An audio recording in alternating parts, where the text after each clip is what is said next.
common issue that I see coming into the shop on a daily basis almost is people bringing in flooded chainsaws. Now, of course, if you bought a chainsaw here, I show you guys how to properly start your equipment so that way you can avoid having it flooded. But in other cases, people have had their chainsaw for years or have bought it somewhere else, but nonetheless, I do take the time to show people how to properly start their equipment. On today's video, I want to show you guys how to properly start your chainsaws, as well as a few techniques that I use to unflood your chainsaws in the event that you did not start them properly. Of course, those of you who have bought chainsaws from me in my shop know that I do take the time to show you how to properly start your chainsaw to avoid flooding it. But unfortunately, there's a lot of people that have not had the proper instruction on how to start their chainsaw, and they do come in on a regular basis and they do have a flooded chainsaw. So like I said, I want to take the time to show you guys how to unflood those chainsaws and how to make sure it doesn't happen to you. Most all chainsaws are going to have the same starting procedure. In this example, I'm going to use a Stihl 291 chainsaw. Most all Stihls start the same way. They're going to have a choke, a half choke, and a run position. So let me show you guys where those are on the saw. If you guys look back here, there is going to be the choke lever. So at the bottom, that is going to be your full choke. In the middle is going to be your half choke. The I at the top is the run position, and the 0 is going to be your off switch. If everything is functioned properly with your saw, meaning that you have fresh fuel in your saw, your air filter is clean, there's no problems with your carburetor, no scoring on your piston, the proper procedure is going to be 2 to 3 pulls on the choke, and the saw should fire off or burp. After you hear that sound and the saw goes and then shuts down, the next position you're going to go to is the run. The run is going to be the I position. Do the rest of the pulls at the I position so you do not flood your saw. Usually when you're at the run position, 2 to 3 pulls is usually what it takes if everything's functioning properly. Sometimes you might have to pull it more if it's been sitting a while or there's bad gas in the fuel system. Most of the time, flooding occurs for a couple reasons. The first reason is going to be the customer has no idea how to start their saw. They're just going to go all the way down to full choke and they're going to just keep pulling on it until they get the saw running, which they never will.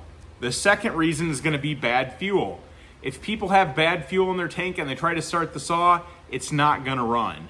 What they're going to do is they're going to go through this procedure multiple times. They'll start at the choke, do the 2 to 3 pulls, go to the run, pull more, it's not going to work. They'll drop it back down to choke, and they'll just keep pulling and pulling and pulling, getting frustrated, throwing more fuel inside the cylinder wall. Once that spark plug gets wet, it's going to be nearly impossible to get the saw started unless you clean the spark plug off or let it air dry.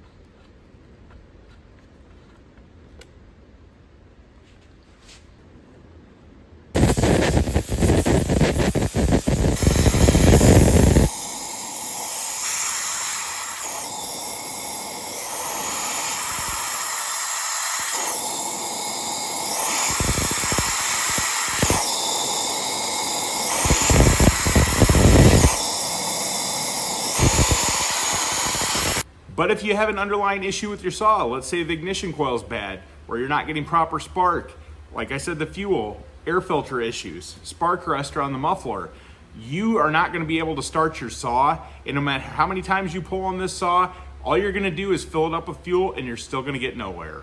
It's usually going to be a non-start issue that causes the person to keep pulling and pulling and pulling until they flood their saw.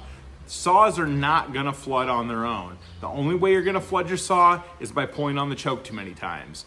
If your saw has a purge bulb, what the purge bulb does is going to pull fuel out of the fuel tank, use what it needs in the fuel lines, and then it's going to drop the rest back into the fuel tank. You cannot over prime or purge your saw.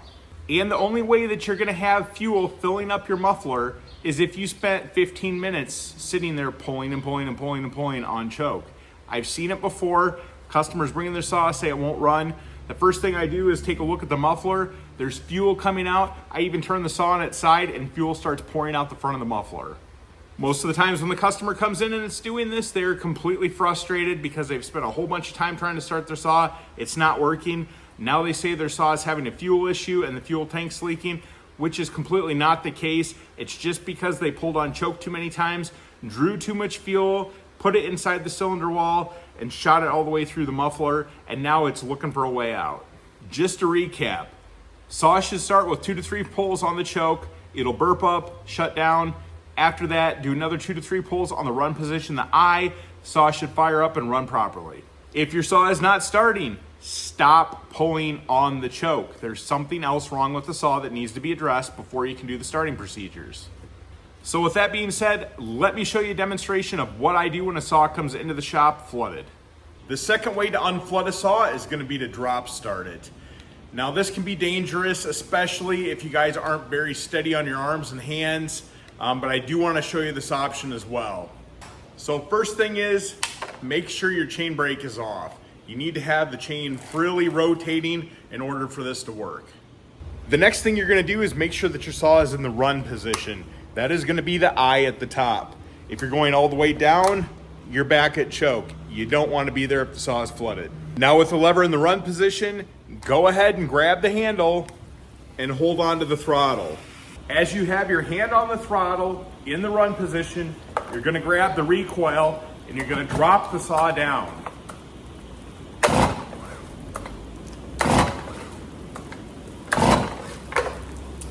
That's going to end up pushing the fuel out of the cylinder wall.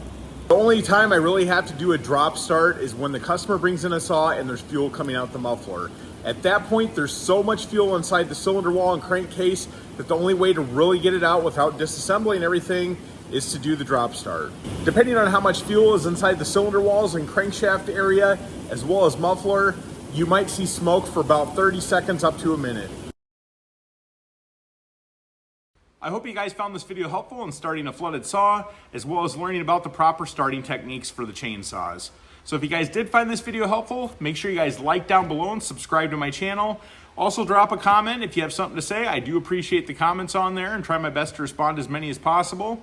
So thanks for watching this video, and I genuinely appreciate you guys watching my channel.